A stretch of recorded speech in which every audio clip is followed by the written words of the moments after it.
నమస్తే, welcome to వి5 news leader. ఇవాల్టి మన లీడర్ పరిచయం అవసరం లేనటువంటి వ్యక్తి.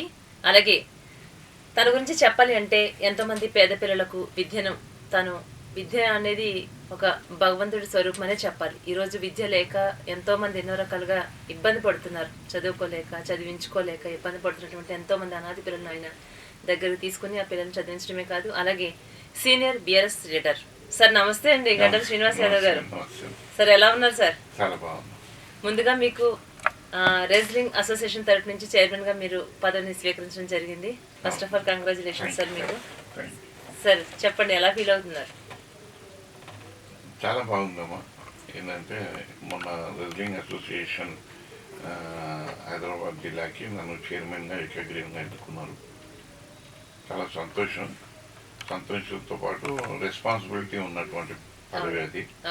ఎందుకంటే నగరంలో రెజ్లర్స్ చాలామంది ఉన్నారు. వారు రెజ్లరింగ్లా వాళ్ళు మంచిగా నిష్ణాతులు అయినప్పటికీ కూడా వారికి ఎటువంటి జాబ్ లేక వాళ్ళు నిరుద్యోగంగా ఉంటున్నారు. వారి పట్ల ఆలోచించవలసిన సమయం ఆసన్నమైంది. మరి నాకు పదవి వచ్చిన తర్వాత నేను ముఖ్యంగా ఈ రెజ్లర్స్ని వాళ్ళకు ఒక మంచి ఉద్యోగం వచ్చే విధంగా లేదా సమాజంలో వాళ్ళను మంచిగా గుర్తించే విధంగా నా వంతు ప్రయత్నము కృషి చేస్తానని నేను వారికి తెలియజేయడం జరిగింది.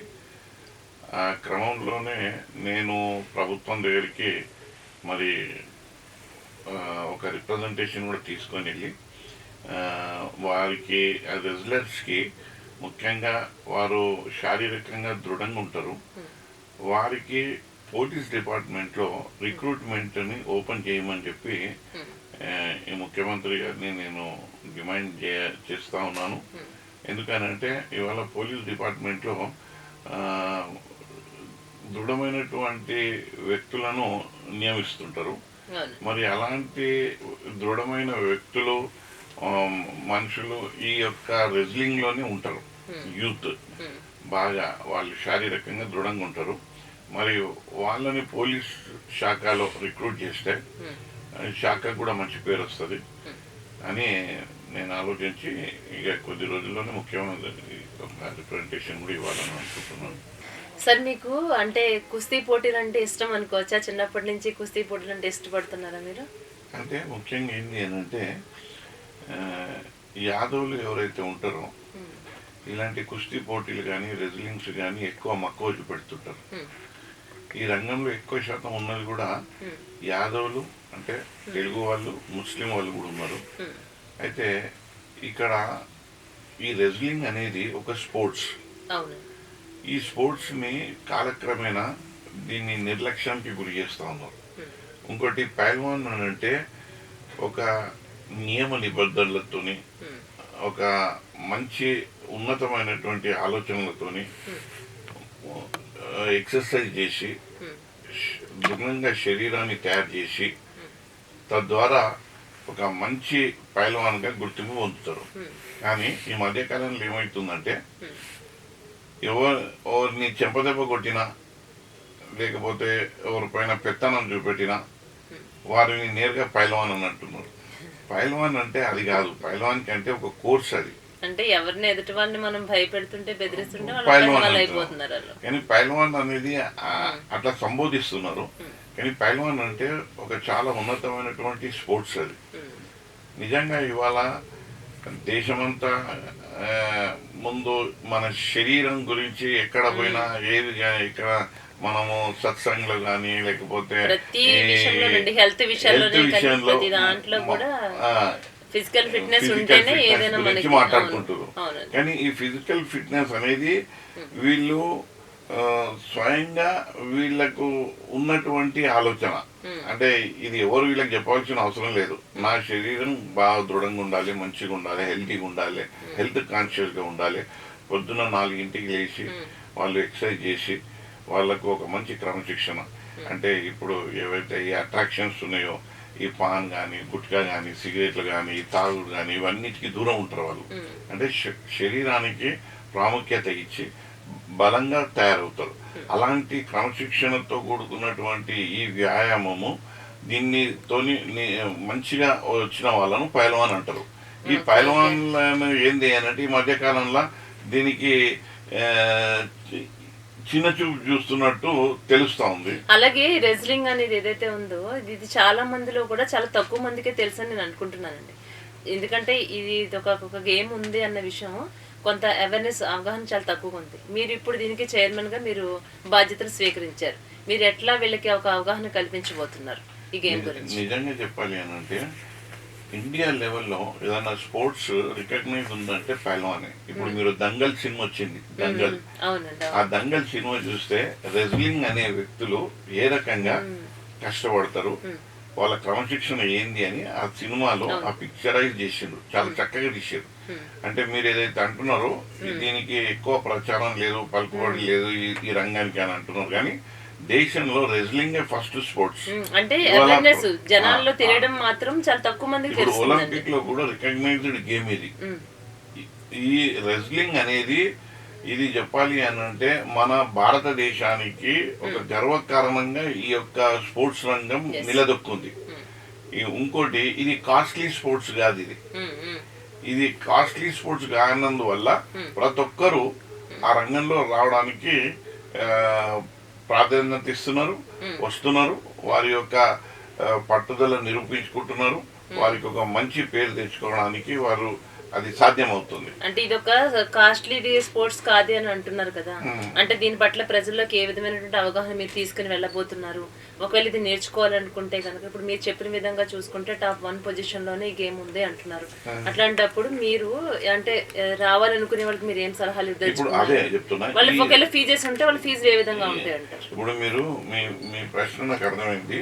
వీళ్ళకి మీరు ఏ రకంగా సహాయపడతారని కదా. ఇవాళ రెజ్లర్స్ ని మంచి రికగ్నైజ్ చేసుకోవాల్సిన అవసరం ఉందండి. వారికి ఒక ఉద్యోగం ఇప్పించవలసిన అవసరం ఉన్నది. సమాజంలో ఒక మంచి గుర్తింపు ఇవ్వాల్సిన అవసరం ఉన్నది. ఇంకోటి ఆ రెజ్లింగ్ చేసే సమయంలో ఆ పీరియడ్ లో వాళ్ళకి చదువుకు దూరమయ్యే ఒక పరిస్థితి ఏర్పడుతుంది. అది ఎట్లా అంటే ఈ రెజ్లింగ్ అంటే ఆషామాషి కాదండి.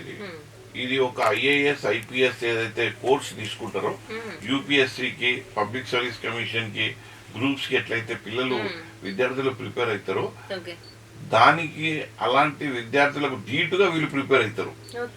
వీళ్ళు మొత్తం వాళ్ళ ఫ్యామిలీని వదిలిపెట్టి వాళ్ళ అఖాడా అంటారు వాళ్ళ వ్యాయామశాలలో ఇక వాళ్ళకి అదే పని పొద్దున్న నుంచి రాత్రి వరకు. ఇక ఎక్సర్సైజు వ్యాయామము ప్లస్ దాంట్లో ఉన్న మెలకువలు ఇవన్నీ దావు పెంచులు అంటారు దాన్ని. ఇవన్నిటిని ఉస్తాద్ అనే అతను నేర్పిస్తాడు. వీరికి ఆ 1 year కానీ 2 years కానీ వీరికి అసలు సెల్ ఫోన్ అయితే చాలా దూరం. సెల్ ఫోన్ అయితే వాళ్ళకి చేతిలోనే ఉండదు. సక్సెస్ అయితే సెల్ ఫోన్ అనే ముచ్చటనే వాళ్ళకి తెలియదు. ఇంకోటి ఏ పిక్చర్ కి పోనీయరు, సినిమాలు చూడనియరు. వాళ్లకు ఏదైతే ఆ ఉస్తాద్ అనే అతను ఏదైతే రికమెండ్ చేస్తాడో ఫుడ్ అదే తీసుకోవాలి. ఆయన ఏది సూచిస్తే అదే ఆహారం తీసుకోవాలి. పొద్దున్న లేవాలి. హెల్దీగా అంటే మీకు ఇక దానికన్నా ఇంకా ప్రపంచంలో ఏ కష్టం ఉండదు, అంత కష్టం ఉంటది. పొద్దున్న లేస్తే ఇక వాళ్ళు దండ బయటకు కొట్టాలి. ఇక వాళ్ళు ఎట్లా అంటే ఇక చెమటనే తీస్తుండాలి. వాళ్ళు చెమటను తీస్తూనే ఉండాలి. ఇక వాళ్ళకు రాత్రి 8 అయ్యిందంటే భోజనం చేసి పండుకోవాలి. వాళ్ళు మళ్ళీ పొద్దున 4 లేవాలి. ఇట్లా వాళ్ళు చూడండి ఏ విధంగా ఉందో వాళ్ళకి. ఎర్లీ మార్నింగ్ 4 o'clock లేవాలి. ఫుడ్ ఏదంటే అది తినడానికి లేదు. వాళ్ళకి చేసేటటువంటి ఎక్సర్సైజ్ విధానాలు ఇవన్నీ చాలా టఫ్ ఉంటాయి. ఇంకోటి వాళ్ళకు ఆహార నిబంధనలు కూడా చాలా కఠినంగా ఉంటాయి. ఇంకోటి వాళ్ళకి ఎటువంటి ఎంటర్టైన్మెంట్ ఉండదు, ఫోన్ లేదు. అలాంటి జోన్ లా వీళ్ళు కష్టపడి పైల్వాన్ అయి తిరిగి వారి ప్లేస్కి వస్తారు. ఎన్ని ఇయర్స్ కోర్స్ అనేది? 2 years 3 years. వాళ్ళు ఏంటంటే ఒక ప్యాషన్ లాగా, వాళ్ళకు డబ్బులు కాదు, ఇది ఏంటంటే ప్యాషన్. అయితే వాళ్ళని అట్లనే చూస్తుంటే కూడా శారీరకంగా కూడా చాలా బాగా కనబడతారు. కారణం ఏంటి అని అంటే వాళ్ళు అది వాళ్ళు తయారు చేసుకునే విధానం అది. వాళ్ళు దాన్ని డెవలప్ చేసుకుంటారు. వాళ్ళు స్వదాగా అట్లా ఉండరు కానీ డెవలప్ చేసుకుంటారు. సో ఇది ఒక క్రికెట్ కన్నా ఒక బాస్కెట్ బాల్ కన్నా అసలు దీని ముందు ఆ కష్టం అనేది ఏ మాత్రం కూడా దాని సరి సమానం కాదు. మీరు చెప్తుంది కనుక మనం వింటుంటే సాధారణంగా ఒక క్రికెట్ గానీ ఒక బాస్కెట్ బాల్ గానీ వీటన్నిటి గురించి మనం డిస్కస్ చేసుకుంటే గనక ఇవి నేర్చుకోవడం వల్ల భవిష్యత్తులో స్పోర్ట్స్ కోటాలో మంచి మంచి జాబ్స్ వస్తాయి ఇవన్నీ మనం వింటూ ఉంటాం. వాటికి 10 రెట్లు ఎక్కువగానే మీరు చెప్తున్న విధానం అంతా చూస్తుంటే గనక వాటికన్నా 10 రెట్లు ది బెస్ట్ అన్నట్టుగానే అనిపిస్తుంది. అయితే సార్ వీళ్ళకి మరి స్పోర్ట్స్ కోటాలో నార్మల్ గా వీళ్ళందరికీ ఎలాంటి అవకాశాలు ఉన్నాయి? వీళ్ళకి కూడా స్పోర్ట్స్ కోటాలో జాబ్స్ మంచి అవకాశాలు ఉంటాయి అంటారు. ఇప్పుడు ఏమైందంటే ఇంతకు మునుపు స్పోర్ట్స్ కోటాలో బ్యాన్ లేకుండే, ఇవాళ డిపార్ట్మెంట్లు అన్నిట్లో బ్యాన్ ఉంది. ఈ రెజ్లింగ్స్ నుంచి వాళ్ళు నిష్ణాతులైన వాళ్ళని ఆ డిపార్ట్మెంట్ లో గుర్తించి వాళ్ళకు ఉద్యోగాలు ఇవ్వాలి, కానీ అది ఉద్యోగరీత్యా అది బ్యాన్ ఉంది. సో నా మొదటి చర్య ఏంటి అని అంటే ఆ బ్యాన్ ని పునరుద్ధరించాలి. నెక్స్ట్ వాళ్ళకి పిల్లలకి వాళ్ళంతా ఎడ్యుకేషన్ కూడా అవసరం కదా. వీళ్ళు నేను చెప్పినట్టు 1 year 2 years వాళ్ళు ప్రాక్టీస్కి వెళ్ళిపోతారు. వెళ్ళిపోయినప్పుడు చదువుకు దూరం అవుతారు. వీళ్ళకి ఏంటి అని అంటే అటెండెన్స్ ఏదైతే ఉంటుందో కాలేజీలలో కానీ ఉన్నత చదువులలో కానీ ఈ అటెండెన్స్ లేని మూలాన వీళ్ళు చదువుకు దూరం అవుతున్నారు. అయితే ప్రభుత్వంతో ఈ మినహాయింపు కూడా తీసుకోవాలి. ఎందుకనంటే అటెండెన్స్ మీద ఎగ్జామ్షన్, వాళ్ళు రారు కాలేజీకి ఎందుకంటే వాళ్ళు ప్రాక్టీస్ లో ఉంటారు. దానికి వాళ్ళను అర్హులను చేయాలి ఎగ్జామ్ రాయడానికి. సో ఈ బాధ్యత కూడా నా పైన ఉంది. కాబట్టి ఒకటి వాళ్ళకు ఉద్యోగాలు ఇప్పించడం, 2 విద్యకు దూరం కాకుండా చూడడం, 3 ఏంటంటే పైల్వాన్ గా వాళ్ళను ఆదరించడం, గుర్తించడం, సమాజంలో ఒక మంచి విలువలతో కూడుకున్నటువంటి పేరు రావడం అనేది నా ముందున్నటువంటి తెప్పియడం అనేది నా ముందున్నటువంటి బాధ్యత. అంటే సాధారణంగా అంటుంటారు కదండి, ఉద్యోగ అవకాశాల కోసం కానీ పేరెంట్స్ ఏదైనా ఒకటి మనం నేర్పిస్తున్నామంటే వాళ్ళ భవిష్యత్తు ఏ విధంగా ఉంటుందని. మీరు చెప్పే ప్రకారంగా చూసుకుంటే కనుక వాళ్ళకి అక్కడ ఉద్యోగ అవకాశాలు వచ్చినా రాకపోయినా వీళ్ళు చేస్తున్నటువంటి ఈ ఫీల్డ్ లోనే దీంట్లోనే వీళ్ళు సక్సెస్ సాధించవచ్చు అంటున్నారు. సక్సెస్ సాధించవచ్చు. ఇప్పుడు దీంట్లో ఎడ్యుకేషన్ కు దూరం అయిందనుకో, వీళ్ళు ఉద్యోగం వచ్చినప్పటికీ కూడా Class 4 ఉద్యోగాలు వస్తాయి. వీళ్ళు చదువుతో ఇప్పుడు వారు ఎక్సర్సైజ్ తోని దృఢంగా ఉండి పైల్వాన్ లో టైటిల్ కొట్టి ప్లస్ వాళ్ళకు ఒక సర్టిఫికేట్ డిగ్రీయో పీజీయో సర్టిఫికేట్ ఉంటే మంచి ఉద్యోగాలు వస్తాయి. వీళ్ళకి చదువుకు దూరం అయితే అదే మరి ఉద్యోగం దొరుకుతుంది, Class 4 ఉద్యోగమే దొరుకుతుంది. అంటే మా కృషి అదే ఉంది. ఏంది అని అంటే వీళ్ళకు సమాజంలో ఉన్నతంగా వీళ్ళను చూడాలి, గుర్తించాలి అన్నది నా యొక్క లక్ష్యం ఉంది. మరి ఇప్పుడు ఆ ప్రయత్నం ఇక కొనసాగుతుంది. ఎక్కడ ఏ అవసరం ఉన్నా సంబంధిత అధికారుల దగ్గర కానీ రాజకీయ నాయకుల దగ్గరికి కానీ వెళ్ళి వారి సలహాలు, వారి యొక్క హెల్ప్ని తీసుకొని, సహాయాన్ని తీసుకొని ముందుకు పోతుంది. అంటే చైర్మన్ గా బాధ్యతలు చేపట్టారు కాబట్టి మరింత బరువు బాధ్యతలు మీ పైన పడ్డాయని మనం చెప్పుకోవచ్చు. బరువు బాధ్యతల కన్నా ఇది నీడ్ ఆఫ్ ది అవర్ అంటారు కదా. ఇప్పుడు తక్షణం వీళ్ళ పట్ల మనము ఆలోచన చేయవలసిన అవసరం ఉన్నది ఎవరు ఈ రెజ్లర్స్ పట్ల. ఎందుకనంటే వీళ్ళు మెల్లిమెల్లిగా కనుమరుగైతున్నారు. అంటే ఎంత కష్టపడ్డా వారికి జాబ్లు రాకపోవడం, సమాజంలో వీరేమో రాత్రింబగలు కష్టపడి పైల్వాన్ అయితే వారి ముందు ఎవడో వచ్చి మొత్తమంది సేవించి 4 మాటలు గట్టిగా మాట్లాడితే వాని పోనీ పైల్వాన్ అని వానికి అది ఏమవుతుందంటే ఆ పేరును రాంగ్ గా యూటిలైజ్ అవుతుంది. సో అట్లా కాకుండా పైల్వాన్ అంటే ఒక గౌరవప్రదమైనటువంటి పేరు. అది ఎవరు అర్హులు ఉంటారో వాళ్ళని అనాలి కానీ ఎవడు పడితే వాడిని గల్లికోడు ఏదో దాదాగిరి చేస్తే వాడిని పైల్వాన్ అంటున్నారు. అంటే అది ఎంత కష్టపడితే తను పైల్వాన్ అవుతాడన్నది వాళ్ళ సంవత్సరం కాదు 2 సంవత్సరాలు కాదు, ఎంతో కృషి పట్టుదలతోని వాళ్ళు ఒక డెడికేటెడ్ గా వాళ్ళు ఇవన్నీ నేర్చుకోవాలి, ఇవన్నీ చేస్తేనే అది సాధ్యమైనటువంటి పైల్వాన్ ని ఈ రోజున గల్లీకొకడు ఏదైనా ఒక ఎవరిని బెదిరిస్తే వాళ్ళు పైల్వాన్స్ అయిపోతున్నారు. అది కాదు అసలు పైల్వాన్ ఏంటి అన్నది మన శ్రీనివాస్ యాదవ్ గారు వాళ్ళు ఎంత కష్టపడితే ఆ స్థాయికి వస్తారన్నది కూడా చాలా క్లారిటీగా చెప్పారు. ఇప్పుడు ప్రతి ఒక్కరు కూడా గుర్తుపెట్టుకోండి, అందరూ పహిల్వాన్స్ అంటే అందరినీ బెదిరించేటటువంటి వాళ్ళు అందరూ కాదు. పహిల్వాన్స్ అంటే వాళ్ళు చాలా డెడికేటెడ్గా వాళ్ళు ఎన్నో కంట్రోల్లో ఉండాలి, ఎన్నో రకాలుగా వాళ్ళు చేస్తేనే అది సాధ్యం అవుతుందండి. సార్ చాలా చక్కగా చెప్పారు. ఎందుకంటే మిమ్మల్ని చైర్మన్గా ఎందుకు ఎంచుకున్నారు అన్నది కూడా ఒక క్లారిటీ ఇప్పుడు ఇంకా వచ్చింది సార్ నాకు. అలాగే ఈ V2 క్యాంపెయిన్ ఏదైతే జరిగిందో, ఈ జన సమీకరణ మీకు ఎలా సాధ్యమైంది సార్? అసలు దాంట్లో చాలా సక్సెస్ అయ్యారు మీరైతే. కరెక్ట్. ఇప్పుడు నేను 30 years నుంచి రాజకీయాలలో ఉన్నాను. నేను గ్రంథాలయ చైర్మన్ చేశాను. విద్యార్థి దశ నుంచి నేను రాజకీయాలలో ఉన్నాను. అయితే ఏ పార్టీతో మనం అటాచ్ అయితే ఆ పార్టీకి మన సహాయ సహకారాలు అందించాలన్నది మన ఉద్దేశం. గతంలో కాంగ్రెస్లో ఉన్నప్పుడు కాంగ్రెస్ ఉన్నతి గురించి పనిచేసినాం. ఆ తర్వాత గత 10-14 సంవత్సరాల నుంచి బీఆర్ఎస్లో వచ్చినాం. బీఆర్ఎస్ ఉన్నతి గురించి నా వంతు కర్తవ్యంగా నేను ఎప్పుడు చెయ్యాలన్న ఆలోచన, నా పార్టీకి అందించాలన్న ఆలోచన నా వైపు నుంచి ఉంటుంది. దాంట్లో భాగంగానే మొన్న కేసీఆర్ గారు ఏమన్నారంటే, మనం ఒక పెద్ద సభ పెడుతున్నాము, అందరిని పిలిపి పెద్ద సభ పెడుతున్నాము. ఈ సభలో ప్రతి ఒక్క వ్యక్తి తన పాత్రను పోషించాల్సి రావాల్సిన అవసరం ఉన్నది. వచ్చే వ్యక్తికి అవగాహన ఉండాలి, ఎందుకు కేసీఆర్ సభ పెడుతున్నారు, నేను ఎందుకు వెళ్ళాలి. ఈ 2 విషయాలు మీరు ప్రజల దగ్గరికి వెళ్ళి తెలియజేయండి అని కేసీఆర్ గారు ఆదేశించడం. దాన్ని తీసుకొని నేను V2 వరంగల్, నేను సైతం వరంగల్, ఏదైనా నేను ఒక వినూత్నంగా విలక్షణంగా చేసే ఆలోచన నాది. అయితే ఆ ప్రకారమే V2 వరంగల్ ఒక 10 రథాలను చేయించి నేను కాన్సన్ట్రేట్ చేసే గోషామైల్ వరకు పరిమితం చేసి, అక్కడ గల్లీ, స్లమ్, లేదా అక్కడ అడ్డా, కూలీల అడ్డా ఉంటుంది, అదేవిధంగా ఆటోల అడ్డా ఉంటుంది, అలాగనే మార్కెటింగ్, కూరగాయల మార్కెట్ ఉంటుంది. ఇట్లా నియోజకవర్గం అంతా కంప్లీట్ గా అందరినీ అంటే సార్ చెప్పిండు కదా, మీరు ఎట్లా అంటే రాండి అని బస్సుల వాళ్ళను నింపి తీసుకురావాల ఆ ఆలోచన ఉండొద్దు. వాళ్ళకి తెలియజేయాలి.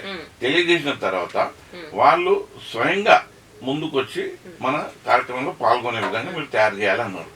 అది స్ఫూర్తిగా తీసుకొని మనం V2 వరంగల్ అని చెప్పి 10 రథాలను తయారు చేసి ప్రతి డివిజన్లో ఒక్కొక్కటి పెట్టి, అక్కడ ఉన్న మాస్ పబ్లిక్ ఎక్కడ నివసిస్తారు స్లమ్ల దగ్గరికి ఆ వెహికల్ని తీసుకెళ్ళి, ఆ రథాన్ని తీసుకెళ్ళి అక్కడ నిల్చోబెట్టి, మా వాళ్ళు, నేను, ఇవాళ కేసీఆర్ గారు ఈ యొక్క సభ పెడుతున్నారు, మనం అందరం పోవాల్సిన అవసరం ఉన్నది.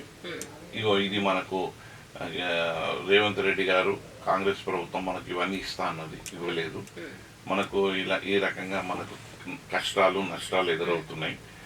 దీన్ని తీర్చడానికి కేసీఆర్ గారు ఒక సభ పెడుతున్నారు, అందులో మనం అందరం భాగస్వామ్యం కావాలి అని వాళ్ళకు వివరించి తెలియజేసి చెప్పిన తర్వాత వాళ్లకు ఆ బోర్డు మీద, అంటే ఆ రథం మీద ఒక సంతకాల సేకరణ.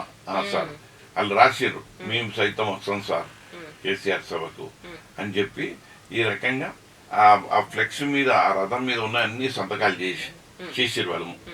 చేసిన తర్వాత వాళ్ళనందరినీ ఇక తెలియజేయడం అయిపోయింది. ఆ రోజు మాకు పని చాలా ఈజీ అయిపోయింది. బస్సులు రాకముందే ఇక్కడ ప్రజలు వేడి చేస్తున్నారు. అంటే వాళ్ళని అంత జాగృత పరిచినాం, అంత చైతన్యపరిచినాం. వాళ్ళకు మాకు 27th రోజు మాకు ఎటువంటి కష్టం అనిపించలే. బస్సులు నిలబడంగానే ఎక్కినారు. అంటే మేము ముందు వాళ్ళని మెంటల్ గా ప్రిపేర్ చేసినాం. సో ఈ V2 వరంగల్ అని ఒక వినూత్నంగా ఒక కార్యక్రమాన్ని తీసుకొని ప్రజలలో వెళ్ళి ప్రజలతోని, అవును ఈ సభ కేసీఆర్ గారు పెడుతున్నారు, మనం సైతం ఉండాలి, మన బలం కూడా కేసీఆర్ కి అందించాలి అన్న ఆలోచనతోని ప్రజలు స్వచ్ఛందంగా రావడానికి వీలైంది. అంటే మీ బాస్ చాలా ఉత్సాహంగా ఉన్నట్టున్నారు కదా, అంటే ఈ సభ చాలా సక్సెస్ అయిందని, ఇంత జనసందోహం ఊహించిన దానికంటే కూడా ఇంకా ఎన్ని రెట్లు ఎక్కువ మంది వచ్చి ఉంటారు. ఇప్పుడు మీరు V5 లో కూడా చూసిన, నేను బాగా చూపించారు, బాగా కవర్ చేశారు మీరు ఆ మీటింగ్ మొత్తము. అయితే మీరు ఎంతైతే జనాలను చూపించారో దానికి 2 రెట్టింపుగా బయట ఒక 15 కిలోమీటర్స్ వరకు వెహికల్స్ కావండి, ఓన్లీ జనాలతో నిండున్నారు. జనాలే రోడ్ల పైన ఎటు చూసినా 15 కిలోమీటర్స్ వరకు జనాలతోని నిండి ఉన్నారు. ఇంకా అంటే వాళ్ళ లోపల వాళ్ళకు సభాస్థలిలో రానికే అక్కడ ప్లేస్ లేకుండా పోయింది. కొద్దిమంది లేట్ రావడం వల్ల కొద్దిగా అక్కడ ట్రాఫిక్ వల్ల కూడా ఇరుక్కొని వాళ్ళు మొత్తం సభలకు రాకుండా రోడ్ల పైన 15 కిలోమీటర్ల వరకు మొత్తం జనమే. ఇప్పుడు ఈ సభ ఏదైతే జరిగిందో దీని సక్సెస్ తోటి ఇంకా ఒక రకమైనటువంటి పార్టీలోనే గానీ మీ బాస్ లోనే గానీ ప్రతి ఒక్కరిలో కూడా ఒక రకమైనటువంటి జోష్ వచ్చిందని అనుకోవచ్చు అంటారా? రాబోయే కాలం మనదే. ఖచ్చితంగా. ఇప్పుడు ఎంత ఒక విజనరీ లీడర్ కేసీఆర్ గారు అంటే రాజకీయాలలో ప్రతిదీ రాజకీయం చెయ్యాలన్న ఆయన ఉద్దేశం కాదు. అవతల వ్యక్తికి కూడా మనం సమయం ఇవ్వాలి. బీఆర్ఎస్ పార్టీని కాదనుకొని కాంగ్రెస్ పార్టీని తీసుకొచ్చిండ్రు, రేవంత్ రెడ్డి గారిని ముఖ్యమంత్రి చేసిండ్రు. 1 సంవత్సరం వరకు వారికి సమయం ఇద్దాం అని చెప్పి సమయం 1 సంవత్సరం మొత్తము నిశ్చితగా దాన్ని వేచి చూసి చాలా గంభీరంగా ప్రతి ఒక్క విషయాన్ని ఆలోచించి ఈ సభ యొక్క అవసరం అని వారు నిర్ణయించి సభ పెట్టడం జరిగింది. ఈ సభకు ఇంత పెద్ద ఎత్తున అసలు ఆ జనాన్ని నా భూతో నా భవిష్యత్తు నేనైతే చూడలే. కేసీఆర్ గారికి సభలంటే వెన్నతో పెట్టిన విద్య, కొట్టిన పిండి లెక్కనే. ఆయనకు 2 విషయాలు చాలా హ్యాపీనెస్ ఇస్తుంది. నేను అంటే బయటి నుంచి ఒక కార్యకర్తగా ఒక నాయకునిగా చూసింది. ఒకటి సభలు పెట్టడం, రెండోది ఎలక్షన్లలో పాల్గొనడం. అందుగురించి ప్రతి సమయమైన ఎలక్షన్లో అందరికీ టెన్షన్, కానీ కేసీఆర్కి ఒక ఆనందం. అయితే ఆయన ఈ తెలంగాణ తెచ్చుకోవడానికి కూడా ఎంత మంది జనాలు, కోట్ల మంది జనాలు ఎదురు చూస్తా ఉంటారు ఏం మాట్లాడబోతున్నారు, నెక్స్ట్ ఆయన నోట్లోంచి ఎలాంటి పదం రాబోతుంది. వారు ఇవాళ ఈ సభ పెట్టారు కదా, ఈ సభ ఆయన పెడుతున్నారు అన్న టైం నుంచి ప్రజలల్లా అది ఎప్పుడెప్పుడా అన్న ఆలోచన వచ్చింది. అది ఎప్పుడు వస్తుంది? మీరు చెప్పేటట్టు కేసీఆర్ గారు బయటకు వస్తున్నారు, మాట్లాడుతున్నారు. చాలా రోజులైంది కదా ఆయన మాటలు వినక, ఆయన చూడక. అందుగురించే ప్రజలకు ఒక రకమైన ఉత్సాహం కలిగింది. అందుగురించే పనులన్నీ పక్కన పెట్టి ఎంత కష్టానికైనా ఒడిగట్టి ఆ ఎండ తీవ్రంగా ఉన్న ఎండను కూడా లెక్క చేయకుండా ఆ బస్సులలో వాళ్ళు వస్తున్న తీరు చూస్తుంటే నేను చూసిన బస్సులలో అసలు వాళ్ళ బట్టలు పై మీద ఉన్నాయి, అన్ని పచ్చిగా అయిపోయినాయి. అంత ఎండ తీవ్రత అయినా కానీ లెక్క చేయకుండా కేసీఆర్ గారిని ఒక్కసారి చూడాలి అన్న తపన వారిలో కనిపించింది. ఆయన మాట చెవులో పడాలి, ఆయన చూపు కళ్ళకు కనిపించాలి అన్నది ప్రజలల్లా అది కనిపించింది కొట్టొచ్చే విధంగా. అయితే నేను చెప్పేది ఏంటి అని అంటే, ఈ సభ పెట్టిన తర్వాత మీరు అన్నట్టు ఖచ్చితంగా రెట్టింపు ఉత్సాహం వస్తుంది క్యాడర్లో కానీ నాయకుల్లో కానీ. ఆ రెట్టింపు ఉత్సాహాన్ని కేసీఆర్ గారు అదే చెప్తుంటారు, ఉత్సాహంగా ఉండాలి కానీ అతి ఉత్సాహంగా ఉండొద్దని. అయితే ఈ ఉత్సాహాన్ని ఏంటి అని అంటే చాలా జాగ్రత్తగా రేపు బ్యాలెట్ పేపర్ అంటే ఎన్నికలు అయ్యేంత వరకు తీసుకెళ్ళాలి, ఆ రకంగా ఉండాలి అని వారు సూచించారు. తప్పకుండా ఆ రకంగా ఈ ఒక మంచి క్రమశిక్షణ గల పార్టీ ఈ బీఆర్ఎస్ పార్టీకి ఒక పెద్ద అసెట్ ఏంటి అని అంటే కేసీఆర్ గారు. శ్రీనివాస్ గారు, మీరు కేసీఆర్ గారితో కేటీఆర్ గారితో చాలా సన్నిహితంగా ఉంటారు. మీరు అంటే పార్టీని రానున్న రోజుల్లో ఏ విధంగా బలోపేతం చేస్తున్నారు అనుకోవచ్చు? లేదండి, ఇప్పుడు పార్టీ బలోపేతంగా నిర్మాణం అయ్యింది. ప్రజలలో పార్టీని చాలా చక్కగా కేసీఆర్ గారు కేటీఆర్ గారు ఆదేశ ప్రకారంగా నాయకులు కానీ కార్యకర్తలు కానీ తీసుకెళ్ళిండ్రు. ఇప్పుడు ఇది సస్టైన్ చేసుకోవాలి మనం. ఎప్పటి వరకు అని అంటే ఎన్నికల వరకు. ఒకవేళ రాజకీయంగా మనం మాట్లాడుకుంటే ఈ యొక్క ఫేము, ఈ నేము, ఈ ప్రజా ఆదరణ ఓటింగ్ అయ్యే రోజు వరకు తీసుకెళ్ళాలి. సో ఇది చాలా కీలకం. సో మా నాయకులు 2 ఉన్నారు, ఎప్పటికప్పుడు దిశానిర్దేశం చేస్తారు కార్యకర్తల నాయకులు కానీ. వాళ్ళు ఒక విజనరీ.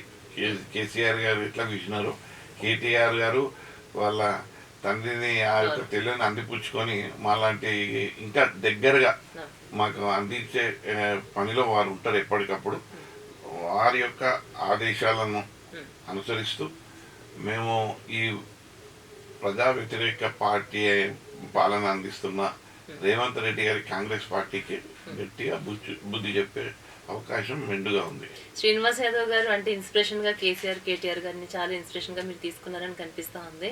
అంటే ఇన్ని రకాలుగా మీరు ఎలా చేయగలుగుతున్నారు? మీకు టైం ఎక్కడ సరిపోతుంది? ఒక వైపు చూసుకుంటే కాలేజెస్ ఉన్నాయి, స్కూల్స్ ఉన్నాయి, మీకు హాస్టల్స్ ఉన్నాయి, హోటల్స్ ఉన్నాయి. నెక్స్ట్ అలాగే ఇన్ని చేస్తూ కూడా ఇప్పుడు ఈ చైర్మన్ పదవిని కూడా మీరు స్వీకరించడం జరిగింది. అలాగే గడ్డం శ్రీనివాస్ యాదవ్ అంటే కనుక అసలు మీ గోష్మహల్ నియోజకవర్గంలో మీరంటే ఎవరు తెలియని వాళ్ళు అంటేనే లేరు. గోష్మహల్ అంటేనే గడ్డం శ్రీనివాస్ యాదవ్ అన్నంతలా మీరు పేరు సంపాదించుకున్నారు. ఎలక్షన్స్లో ఇప్పుడు మీరు గెలవలేకపోయినా కూడా ప్రజల గుండెలు అయితే ఉన్నారనేది అయితే ఒక క్లారిటీ మాకు వచ్చేసింది. ఎలా ఇన్ని సాధ్యమవుతున్నాయి? మీకు ఇంత పేరు ఎలా సంపాదించుకోగలిగారు ప్రజల్లో? మీరు చెప్పండి ఫస్ట్ నాకు. అంటే మీరు అడిగిన ప్రశ్నకి సమాధానం ఒకే మాటల్లో చెప్పాలి అని అంటే, నేను పనిని ఎక్కువ ప్రేమించే వ్యక్తి. అంటే సమయం ఎలా సరిపోతుంది? సమయం చాలా మంది సమయం లేదంటారు, అది వాళ్ళకు టైం మేనేజ్మెంట్ లేక లేదంటారేమో, కానీ సమయం చాలా ఉంది. ఇంత చేసినా నాకు ఇంకా సమయం ఇంకా మిగిలే ఉంటుంది. ఇంకా నాకు అర్థం కాదు. చాలా మంది చెప్తారు మాకు టైం లేదు, మేము ఇది అంటారు, కానీ సరే వాళ్ళది ఏ రకంగా ఉందో నాకు తెలియదు, కానీ నాకు దగ్గర అయితే టైం చాలా ఉంది. నాకు టైం చాలా ఉంది. ఇంకోటి, నాకు పనిని ఎక్కువ ప్రేమిస్తాను. నేను ఒక వర్కాలిక్ మనిషిని. నేను వర్క్ అంటేనే ఇష్టపడతా. వర్కే నాకు ఫిలాసఫీ ఏంటంటే, ఏదైనా సాధించాలంటే పని. ఆ పనికి దూరమే ఎట్లా సాధించగలుగుతాం? ఏదన్నా జీవితంలో సాధించాలంటేనే పని ద్వారా. అది డబ్బు కానీ, పరపతి కానీ, నేమ్ కానీ, ఫేమ్ కానీ, మన యొక్క ఆప్యాయతలు కానీ, ఆదరణ కానీ, ఇదంతా పనితోనే సాధ్యమవుతుంది. మాటలతో కాదు, పని, ఫిజికల్ అండ్ మెంటల్ ఇవన్నీ కలయికతోని పని చేస్తేనే మనకి ఏదైనా సాధ్యమవుతుంది. మరి అలాంటి పనిని దూరం చేసుకొని మనం ఏం సాధిస్తాం? అందు గురించి సాధించాలంటే పనిని ఇష్టపడాలి. పని ముఖ్యం. పనితోనే అన్ని సాధ్యమవుతాయి. అన్ని సాధ్యమైతే అండి. ఒకవైపు రాజకీయాలు చూస్తున్నారు, స్కూల్స్ చూసుకుంటున్నారు, మీ కాలేజెస్ చూసుకుంటున్నారు, ఒకవైపు మీ హోటల్స్ చూసుకుంటున్నారు, ఇంకోవైపు ఇప్పుడు ఈ బాధ్యతలేమో ఈ చైర్మన్ పదవిని స్వీకరించారు. వీటన్నిటికీ టైం మీకు సరిపోతుంది అంటే చాలా గ్రేట్. టైం అనేది మన చేతిలో, మనకు టైం మన చేతిలో ఉండకపోవచ్చు, కానీ టైంని మేనేజ్ చేసేది మన చేతిలో ఉంటుంది. అయితే పని మనం చేయొచ్చు, దాని యొక్క ప్రతిఫలం మన చేతిలో లేకపోవచ్చు, కానీ ఇవాళ పని చేసిన వాళ్ళు ఎవరు ఫెయిల్ కారు. పని నమ్ముకున్న వాళ్ళు ఎవరు చెడిపోరు. ఈ పని అనేది చాలా ఒక పవిత్రమైన యజ్ఞం. ఇది ఏ పని అయినా ఒక యజ్ఞం లాగా చేయాలి. ఇప్పుడు మీరు ఇవన్నీ చెప్తున్నారు, నాకైతే అట్లాంటి ఏమనిపించదు. నేను ఇది చూస్తున్నానా, అది చూస్తున్నా. ఇవాళ మీరు సమయాన్ని వృధా చేయకుండా మనం పని చేసినట్టయితే సక్సెస్ అది బై ప్రోడక్ట్. అది దాన్ని మనం పెద్దగా ఆలోచించాల్సిన అవసరం లేదు. ఎందుకంటే నాకైతే అది విట్నెస్, నేను అది చూసినాను కాబట్టి దాంట్లో అపారమైన నమ్మకం నాకు ఉంది కాబట్టి ఇంకా ఆ పనిని వదులుకొని ఏది చేయలేను. అట్లనే కాకుండా నేను అఖిల భారత యాదవ మహాసభ రాష్ట్ర అధ్యక్షునిగా కూడా నాకు బాధ్యతలు ఇచ్చిండ్రు. వాళ్ళు మీరన్నట్టు అడిగినరు, మీరు పాలిటిక్స్లో ఉన్నారు, మీకు ఇవన్నీ ఉన్నారు, మరి మనం జాతికి ఒక మంచి గుర్తింపు తీసుకురావాలి అని అంటే మీ వంతు కర్తవ్యం, మీ బాధ్యత, మీ సమయం అవసరం. మరి ఆ సమయం ఇస్తానంటే ఖచ్చితంగా ఇస్తాం. మనకు వర్కే ప్యాషన్ కాబట్టి వర్క్ ద్వారానే మనం ఈ ఒక షెడ్యూల్ పొద్దున్న లేస్తే రాత్రి పండుకునేంత వరకు పని కల్పించుకోవాలన్నదే మన తపన కాబట్టి దాంట్లో ఇవన్నీ మనం చేయగలుగుతాం. ఎలక్షన్స్ అప్పుడు అంటే ఎలక్షన్స్ ఉన్నాయన్న ఉద్దేశంతో ప్రజల్లోకి వెళ్ళటం, వాళ్ళ కోసం ఎన్నో రకాల కార్యక్రమాలు చేయడం, ఎన్నో రకాల సహాయ సహకారాలు అందించడం జరిగింది. మరి ఆఫ్టర్ నేను గెలవలేకపోయాను అన్న తర్వాత ప్రజలను అట్లనే వదిలిపెట్టారా? వాళ్ళలోకి వెళ్తూ వాళ్ళకి ఎలాంటి అవసరాలు ఉన్నాయో అవన్నీ కూడా మీరు చూసుకుంటున్నారా, నెరవేరుస్తున్నారా, వాళ్ళకి కార్యక్రమాలు చేస్తున్నారా? ఇప్పుడు ప్రజలు చెప్పాను కదా, మనం కష్టపడతాం, ఫలితం మన చేతిలో ఉంటుంది. అయితే మనకు ఓటు వేసిన వాళ్ళను ఒకలాగా, వేయని వాళ్ళను ఒకలాగా చూసే తత్వం నాకు కాదు. ఎందుకంటే మనం ప్రజాహితం కోరుకునే వాళ్ళందరూ ప్రజల యొక్క శ్రేయస్సు గురించే మనం ఆలోచించాలి. దట్టు రాజకీయ నాయకులుగా మనము చాలా గొప్పగా చెప్పుకుంటున్నప్పుడు దాని నిబంధన నియమాలు, దాని యొక్క ఆలోచనలు చాలా ఉన్నతంగా ఉండాలి. సో క్రమంగా కేసీఆర్ గారు పిలిచి ఎంపీ టికెట్ ఇచ్చిండ్రు. అయితే మనం గెలవలే, నిరాశ పడవలసిన అవసరం లేదు. ఎందుకనంటే అక్కడ హైదరాబాద్ ఎంపీ టికెట్ అంటే ఒక అసదుద్దీన్ వర్సెస్ గడ్డం శ్రీనివాస్ యాదవ్, లేకపోతే ఒక మాధవిలత వర్సెస్ ఒక గడ్డం శ్రీనివాస్ యాదవ్ కాదు. అది ఆ ఎన్నికలు ఎట్లుంటాయంటే హైదరాబాద్ పార్లమెంటు ఇద్దరు దేవుళ్ళ మధ్యలో ఎన్నికలు. ఓ హిందూ దేవుడు, ఒక ముస్లిం దేవుడు, అంటే ప్రజలు అనుకునే విధంగా అయితే ఆ ఎన్నికల బ్యాలెట్ పేపర్ల వ్యక్తులు కనబడరాడ, దేవుళ్ళు ఆ ధర్మమే కనబడుతుంది కాబట్టి. సో దానికి ఎవరు ఏ రకంగా ప్రభావితం అయ్యి మనకు ఓటు వేసిన వారు ఉన్నారో, దేనికి ప్రభావితం అయ్యి మనకు ఓటు వేయని వాళ్ళు ఉన్నారో వాళ్ళిద్దరినీ గౌరవించుకుంటాం.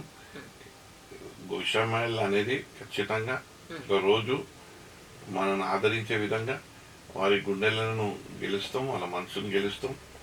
ఎందుకంటే ప్రజలకు పని చేయాలన్న లక్ష్యంతో వచ్చినాం కానీ, ఇయ్యాలన్న లక్ష్యంతో వచ్చినాం కానీ, ఏదో తీసుకోవాలన్న లక్ష్యంతో రాలే. రానున్న రోజుల్లో గడ్డం శ్రీనివాస్ యాదవ్ గారికి మరొకసారి అవకాశం వచ్చే అవకాశం ఉంటుందంటారా? అవకాశాలు రావండి, తెచ్చుకోవాలి. అవకాశాలు రావు, తెచ్చుకోవాలి.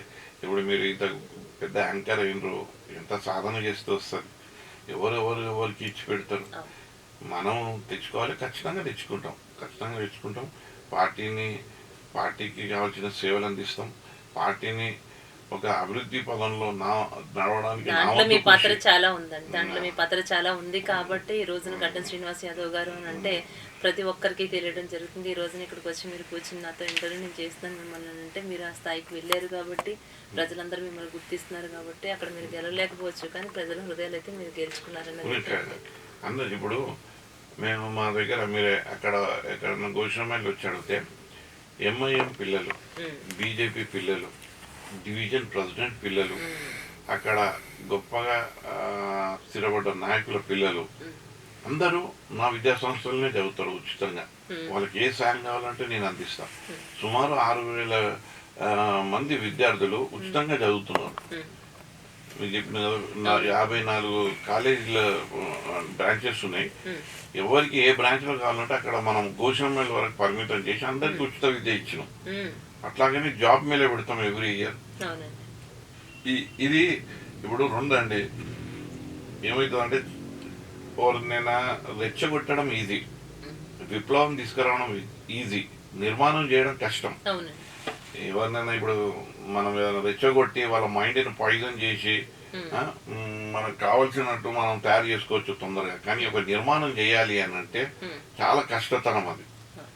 అయితే మనం చేసే పనులన్నీ నిర్మాణాత్మకంగా ఉంటాయి కాబట్టి కొద్దిగా మెల్లంగా రీచ్ అవుతాయి. అది మన కన్సిస్టెన్సీ పైన ఉంటుంది, మన యొక్క సాధన పైన ఉంటుంది. కాబట్టి ప్రజలు ఖచ్చితంగా నమ్ముతారు. ఇప్పటికే చాలా మంది, ఎంతమంది అంటే ఎక్కడ పోయినా కానీ మీరు ఎంపీ టికెట్ కాకుండా ఎమ్మెల్యే టికెట్ తెచ్చుకుంటే మేము గెలిపించే వాళ్ళం కదా, ఎందుకు తీసుకున్నారు అని అంటారు కొద్దిమంది. అంటే పార్టీ ఆదేశించింది, కొద్దిగా సార్ చెప్పిండ్రు రాజకీయంగా ఒక అనుభవం వస్తుంది అని.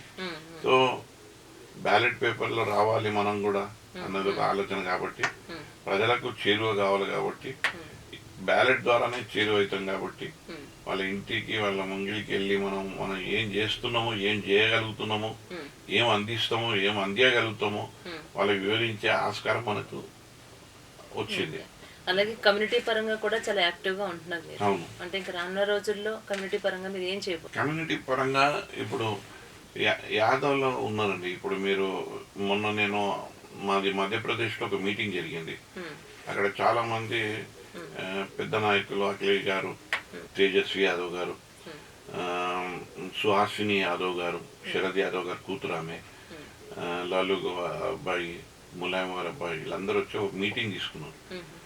అదే చెప్తున్నారు ఏంటంటే మన వాళ్ళందరూ రాజకీయాల్లో చట్టసభలలో రావాలి, దానికి మీ వంతు కృషి చేయండి అని. నిజంగా చెప్పాలంటే ఇక్కడ హైదరాబాద్కు చూసుకుంటే, తెలంగాణకు చూసుకుంటే యాదవులు చాలా ఆర్థికంగా బలంగా ఉన్నారు ఇప్పుడు. అయితే వాళ్ళకి రాజకీయంగా రావాలన్న ఆలోచన కలగటం లేదు. డబ్బు అవసరము, ప్రాధాన్యత ఎక్కువ అన్నదే వాళ్ళు గుర్తిస్తున్నారు. కానీ ఇవాళ పరిస్థితిలో రాజ్యాధికారం దిశగా మన వాళ్ళు కూడా చట్టసభలలో ఉండాలి, రావాలి అన్న ఆలోచన ఆ, జాతీయ స్థాయిలో చర్చలలో రావడం జరిగింది. దానికి నేను నా వంతు కర్తవ్యంగా రాజకీయంగా రావాలి అని అంటే వారికి అవగాహన కల్పించాలి. అసలు వాళ్ళను ఆ, వాళ్ళను గుర్తించి ఎవరైతే అర్హులు ఉండేవాళ్ళు వాళ్ళను తయారు చేసే పనిగా ఒక రాజకీయ శిక్షణ తరగతులను ఏర్పాటు చేస్తున్నాం మేము. ఈ రాజకీయ శిక్షణ తరగతుల ద్వారానే రోజు అంటే ప్రతి సండే రోజు వీళ్ళ క్లాసెస్ ఏర్పాటు చేస్తున్నాం నా ఆధ్వర్యంలో.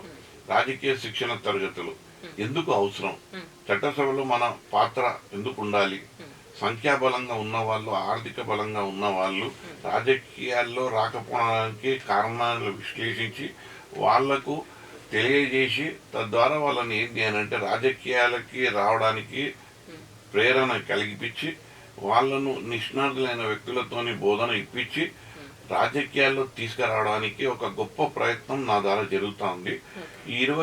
ఈ మాసం 27 అమావాస్య రోజు మనం రాజకీయ శిక్షణ తరగతులు అంటే యాదవ రాజకీయ శిక్షణ తరగతులను ఏర్పాటు చేసుకుంటున్నాం.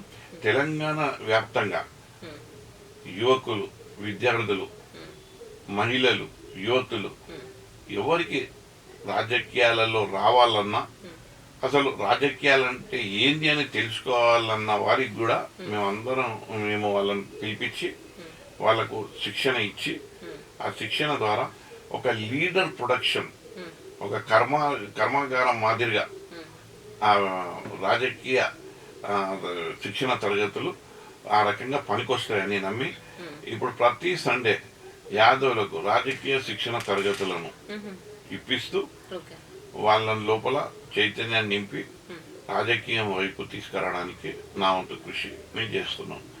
అంటే జాతికి కూడా మనం మేలు చేసుకోవాలి. ఏ జాతిలోనైతే పుట్టినామో ఆ జాతికి కూడా మనం మేలు ఉండాలి. సో ఆ దిశ లోపల నేను యాదవ్ సమాజానికి నా వంతు కృషిని ఏదైనా నిర్మాణంగా చేయాలి. ఇప్పుడు వచ్చినాము, ఒక మీటింగ్లో కూర్చున్నాము, మైక్ వచ్చింది, 4 మాటలు దంచినాము, చప్పట్లు కొట్టించుకున్నాము, మళ్ళీ వాళ్ళు మనకు సంవత్సరం తర్వాత కనబడరు, మనం వాళ్ళకి సంవత్సరం తర్వాత కనబడరు. అట్లా కాకుండా యాదవులకు ఒక ప్లాట్ఫారం కావాలి. ఎవ్రీ సండే మన వాళ్ళందరూ కలుసుకోనికి అక్కడ 11 to 2 వరకే అక్కడ శిక్షణ ఇచ్చే వాళ్ళు కూడా ఇందులోని రాజకీయాలలో ప్రముఖులు అంటే అట్టడుగు స్థాయి నుంచి ఉన్నత స్థాయికి ఎదిగిన వాళ్ళను పిలిపించి వాళ్ళ రాజకీయ అనుభవాలను విద్యార్థులకు తెలియజేసి మన జాతి యొక్క వ్యక్తులకు తెలియజేసి వాళ్ళ లోపల కూడా మనం కూడా సాధ్యం అవుతుంది, మనకు కూడా అవుతుంది అన్న ఒక విశ్వాసాన్ని కలిగించి వాళ్ళను తద్వారా ఒక మంచి నిర్మాణాత్మకము ప్లస్ ఏంటి అని అంటే రాజకీయం అంటే సమాజంలో ఒక ఆలోచన, చెడు ఆలోచన ఏంటి అని అంటే రాజకీయంలో ఎవరైనా రావచ్చు, ఏదో ఆశించే రావచ్చు అన్నది ఒక ధోరణి ఉంది. అది కాదు, రాజకీయాలు రావాలంటే ఖచ్చితంగా ఇచ్చే తత్వంతో, ఇచ్చే ఆలోచనతో రావాలన్నది దాని ప్రధానమైన ఒక ఆలోచనతోని వారికి బోధన కల్పించి వాళ్ళను కూడా చట్టసభలో తీసుకురావడానికి కృషి పెద్ద ఎత్తున జరుగుతూ ఉంది. ఓకే. అలాగే శ్రీనివాస్ యాదవ్ గారు, రేవంత్ రెడ్డి మన ముఖ్యమంత్రి పాలనపై మీ అభిప్రాయం? ముఖ్యమంత్రి పాలనపై నా అభిప్రాయం పెద్దగా మీరు లెక్కలా తీసుకోవాల్సిన అవసరం లేదు. ఎందుకంటే సామాన్యుని అడిగినా చెప్తారు. ఇవాళ ఈ పాలన ప్రజా వ్యతిరేక పాలన. ఈ పాలన దేశంలో ఇది ఒక మాటలు చెప్పాలంటే చీకటి సమయం. నేను 30 సంవత్సరాలు రాజకీయాల్లో ఉన్నా. కీలక నిర్ణయాలు ప్రత్యక్షంగా పరోక్షంగా చూసిన నాయకుల ఆలోచనలు చూసిన, వాళ్ళ విధి విధానాలు చూసిన, వాళ్ళ తపన చూసిన, వాళ్ళ ఆశయం చూసిన, ఇప్పటి వరకు ప్రతి నాయకుడు అటు కాంగ్రెస్ కానీ లేదా బీజేపీ కానీ బీఆర్ఎస్ కానీ ప్రజల గుండెల్లో చిరస్థాయిగా ఉండాలన్న ఏకైక లక్ష్యంతో చేసిన నాయకులను చూసిన ముఖ్యమంత్రిగా. కానీ ఈ ముఖ్యమంత్రికి ఆ ఆలోచన లేనట్టు అనిపిస్తుంది. పథకాలు వర్కౌట్ అంటే చాలా దూరం మాట. ఎందుకంటే పథకాలు మనకు ప్రజలకు చెప్పిన వాగ్దానాలు నెరవేర్చడంలో ప్రభుత్వం విఫలమైంది. అది కాకుండా చెప్పిన గ్యారంటీలు ఇవ్వకుండా, గత ప్రభుత్వం ఇచ్చేటివి ఇవ్వకుండా చాలా చెప్పి అధికారంలోకి వచ్చిన వ్యక్తులు ఇవాళ ప్రజలను పట్టించుకోకుండా వాళ్ళను అసలు ఆ, అసలు ఓట్లు వేయించుకున్నాం, ఇక మేము గడ్డకెక్కినాం, ఇక మేము ఎట్లా చేసినా కానీ చెల్లుబాటు అవుతుంది, ఇక వాళ్ళను లెక్క చేయవలసిన అవసరం లేదు అన్నది కనిపిస్తుంది. ఆ రకంగా ప్రభుత్వాలు ఆలోచన చేస్తుంది ప్రభుత్వం అన్నట్టు కనిపిస్తుంది. సో నేను చెప్పేది ఏంటి అంటే, మీరు నన్ను అడుగుతున్నాను కానీ సామాన్యుని అడిగితే ఇంకా బాగుంటుంది. సామాన్యులల్లో అసలు నేను చెప్పే మాట చెప్తుంటే ఇలాంటి ముఖ్యమంత్రి నేను చూడలే. అంటే పక్క రాష్ట్రాలలో కన్నా మనం తొంగి చూస్తే అక్కడ జగన్ గారు ఉన్నారు, ప్రజల గుండెల్లో ఒక ముద్ర వేయించుకోవాలని. చంద్రబాబు గారు కూడా ఉన్నారు, ఆయన కూడా బాగా కష్టపడతారు. ఈ ముఖ్యమంత్రి ఆ రకంగా తపన కనిపిస్తలేదు. ఆ తపన కనిపిస్తే నువ్వు లేనిది చెప్పడానికి లేవు. ఇక్కడ నా దగ్గర ఖజానా లేదు, నేను చేయలేని పరిస్థితి ఒక లీడర్ అనలేడు. దానికి వనరులను సృష్టించుకోవాలి, లేని ఖజానాను ఎట్లా నిర్మాణం చేసుకోవాలో తెలుసుకోవాలి, చేసి ప్రజలకు ఇచ్చిన వాగ్దానంలో నీ అంతు పాత్ర వహించాలి, ప్రజలకు కనిపించాలి నువ్వు ఎంత కష్టతరంగా ఈ యొక్క గ్యారంటీలు నెరవేరుస్తున్నావు అన్నది కూడా కనిపించాలి. అయితే ఇక్కడ దురదృష్టం ఏంటి అనంటే, అసలు ప్రజలు మనకి వేసిండ్రే, ఈ ప్రజలు గిట్లనే ఉంటారు, వీళ్ళు గిట్లనే మోసం చేయొచ్చు, వీళ్ళని అసలు లెక్కనే పెట్టవలసిన అవసరం లేదు అన్నట్టు నిర్ణయానికి వచ్చినట్టు రేవంత్ రెడ్డి గారు కనిపిస్తున్నారని నాకు అనిపిస్తుంది. లేకపోతే నేను అదే చెప్పినా కదా, 30 సంవత్సరాల నుంచి లీడర్లు అందరూ ప్రజల హృదయాల్లో ఉండాలి అని తపన పడతారు. కానీ లీడర్ ఇచ్చుడు ఇవ్వకూడదు, తర్వాత గ్యారెంటీలు సాధ్యమైతే అసాధ్యమా అది వేరే, కానీ తపన ఏడుంది కనిపిస్తూనే లేదు. 18,500 కోట్లు ఉన్నాయి నా దగ్గర.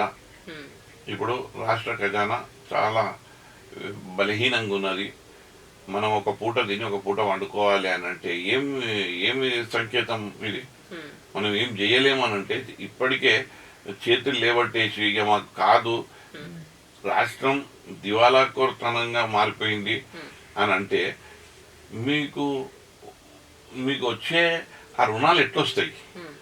మీకు ఎక్కడి నుంచి అయినా మీరు లోన్ రూపంలో కానీ రుణాల రూపంలో కానీ మీ ఖజానాకి ఎట్లా అవి అందుతాయి? మీరే చెప్తున్నారు రాష్ట్రం దివాలా తీసిందని. ఒక ముఖ్యమంత్రి స్థాయిలో అలాంటి పదజాలం వాడడం అనేది నేను మొట్టమొదటిగా ఈ ముఖ్యమంత్రి నోటే వింటున్నా. అసలు లేని ఖజానా కూడా ఉన్నాయి, చేస్తామని అంటారు. ఈయన బట్టబయలు పెట్టి ఏం నిరూపించుకోవాలనుకుంటున్నాడు? అట్లా వారు ఏదని అనుకోవచ్చు, కానీ ప్రజలకు తెలుసుకున్నది ఏంటంటే ఇది చేతగానితనము, ఇది మోసం చేసే విధానము, ఇది వెన్నుపోటు ఒడిచే విధానము, ఇది ఈ నాయకుడు సరిగ్గా కరెక్ట్ గా లేడు అన్నది ప్రజల ఆలోచనకు వచ్చారు. కొనసాగుతారంటారా? 5 సంవత్సరాలు అయినా కొనసాగొచ్చు. అమ్మా ఇప్పుడు మాలాంటి వ్యక్తులు కానీ ప్రజలకు నువ్వు 5 సంవత్సరాలు కొనసాగితే మంచిదే, కొనసాగుకుంటే అది కేసీఆర్ గారు ఖచ్చితంగా కొనసాగాల్సిందే, కొనసాగితేనే తెలుసు. అదే కదా, దాని మీద మన ఆలోచన అవసరం లేదు. ఆయన కొనసాగుతాడు లేదా అయ్యో, ప్రజలకు ఏ రకంగా పాలన అందిస్తున్నాడు అన్నది ముఖ్యం. ప్రజలకు నువ్వు పాలన అందించేది, చెప్పిన మాట మీద కట్టుబడి ఉండేది, ఇవి గత ప్రభుత్వాలు కొనసాగితేనే తెలుస్తుంది. కొనసాగకుండా మధ్యలో కనుక తీసేస్తే నేను చేద్దాం అనుకున్నా కూడా నాకు అవకాశం లేకుండా నన్ను మధ్యలోనే తీసేశారు అని చెప్పి మాట్లాడతారు. అందుకోసం ఖచ్చితంగా 5 సంవత్సరాలు నేను కొనసాగాల్సిందే అని అంటున్నారు. అంతే కదా. ఇప్పుడు ప్రజలకు ఆయన ఉద్దేశం ఏంటంటే ఇప్పుడే తెలిసిపోయింది రాముడు ఎవరు రావణుడు ఎవరు. విన్నారా? రావణుడు ఉంటేనే రాముడి మనం ఆయన యొక్క అవసరం మనకు తెలుస్తుంది. అదే కేసీఆర్ గారు అన్నది మీరు కొనసాగాలని ఎంత మంచిగా చెప్పిండండి. ఆయనకు ఒక ఇంటర్వ్యూలో ఇట్లనే అడిగినారు, మీరు ప్రభుత్వానికి ఏం సూచిస్తారు అని అంటే, ఇప్పటికైనా రాజకీయాలను విమర్శించే రాజకీయాలను పక్కన పెట్టి మీరు ప్రజలకు ఏ రకంగా మేలు చేయగలుగుతారు, ఏ రకంగా ఆదుకోగలుగుతారు, దాని మీద దృష్టి కేంద్రీకరించి పనిచేయండి అని చెప్పారు. ఏ ముఖ్యమంత్రి ఇప్పుడు ఆయన మాజీ ముఖ్యమంత్రి, ఇప్పుడు ఉన్న ముఖ్యమంత్రికి ఈ రకంగా సలహా ఇస్తున్నట్టే ఇంతకన్నా విలువైన రాజకీయాలు రేవంత్ రెడ్డికి అందుతున్నాయి. ఎక్కడ అందుతాయి? ఇంత విలువైన రాజకీయాలు మీరు సూచనలు కేసీఆర్ దగ్గరికి తీసుకొని కూడా మీరు వెళ్ళచ్చు. ఎందుకు మీరు ముందుగానే ఇక నాకు పాలన చేత కాదు, నేను చేయలేను, ఖజానా అంతా ఖాళీ అయిపోయింది, వాళ్ళు అన్ని రుణాలు తీసుకొని ఇవన్నీ చెప్తే ఎవరికి? మేము అవన్నీ చూసే చెప్పినావు కదా. ఇవాళ ఒకటే, ప్రజలల్లో చాలా లోతుగా వెళ్ళిపోయింది. ప్రజలే ఎన్నికలు వచ్చే సమయం అప్పుడు సరైన నిర్ణయం తీసుకుంటారు. చెప్పారు. ఎలక్షన్స్ అప్పుడు గోల్డ్ పళ్ళని బహుకరిస్తున్నారు కేసీఆర్ గారికి. ఆ? అది బహుకరించలేదు, కుదరలేదు అప్పుడు సందర్భలేదు. అది ఉందా లేకుంటే అమ్మేశారా లేకుంటే ఏ బ్యాంక్ లో పెట్టేసారా? ఎక్కడ ఉందా పళ్ళం? అది కాదు అసలు.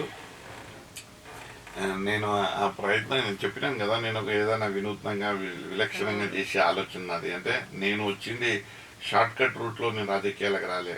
నేను చిల్లిగవ్వ లేకున్నా విలువలను నమ్ముకొని, రాజకీయాలను నమ్ముకొని, నా పట్టుదలను నమ్ముకొని వచ్చిన వ్యక్తిని.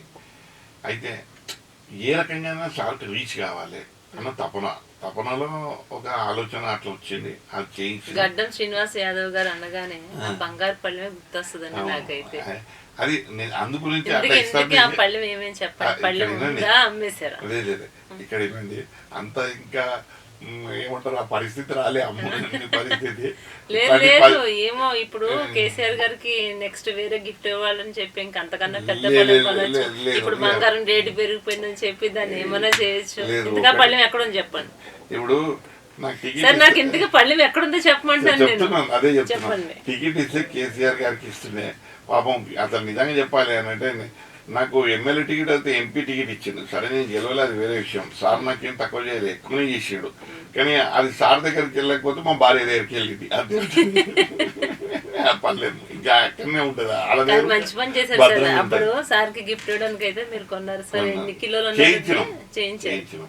ఎంత సార్ అది? 1 kg, 1.5 kg.